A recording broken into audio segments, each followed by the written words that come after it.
आई लोग इन्होंने के जनेऊ गीत सुनाओ तनी बरुआ जनेऊ खातिर रुसल बारे अपना बाबा से का कहता रहे। अरे कोदम के छैये बरुआ बैठेले उदास हे।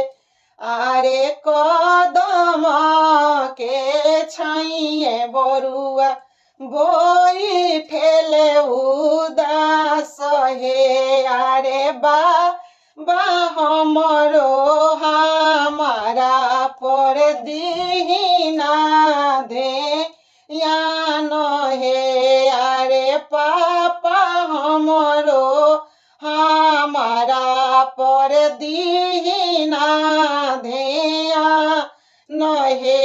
अरे पापा हमरो होई गईनिया के गुलाम हे।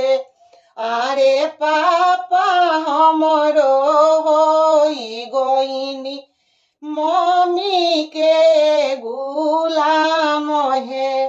अरे बाबा हमरो हमारा पर दीना ध्यान हे।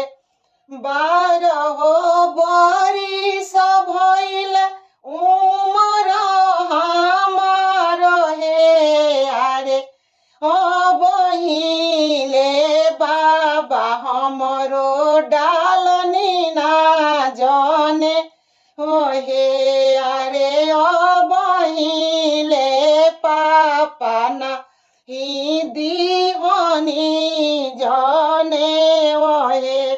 अरे बाबा हमरो होई गईनी इया के गुलाम हे।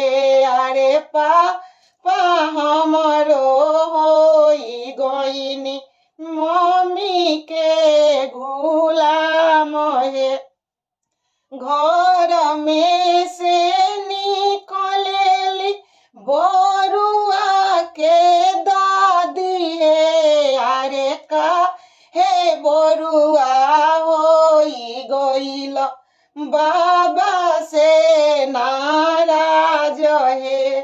घर में से निकलेली बरुआ के आमा हे। अरे का हे बरुआ होई गईल पापा पर नाराज हे।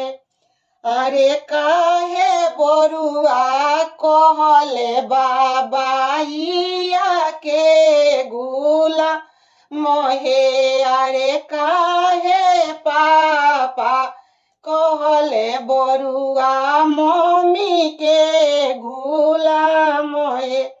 अरे तोहरे फिकिरिए बरुआ आवे नाही नींद हे। अरे ये सो के लगनिए बाबा डालावाई देम जो नेव हे।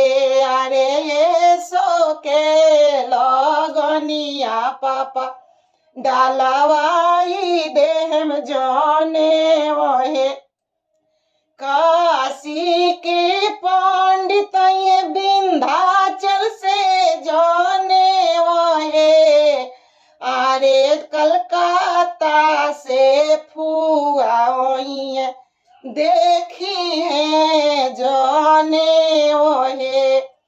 काशी के पंडित ये विंध्याचल से जाने वहे। अरे दिल्ली से फुआ वही है देखी है जाने वहे। अरे आसनसुर से दीदी वही है देखी है जाने वहे। कदम के छैये बरुआ बैठे मन मारी हे। अरे बहिले पापा नाही दीवानी जाने वहे। अगर गाना हमारा अच्छा लगल होई तो लाइक करम, कमेंट करम, शेयर करम, ज्यादा से ज्यादा सब्सक्राइब कर लो, आगे बढ़ाई लोगे।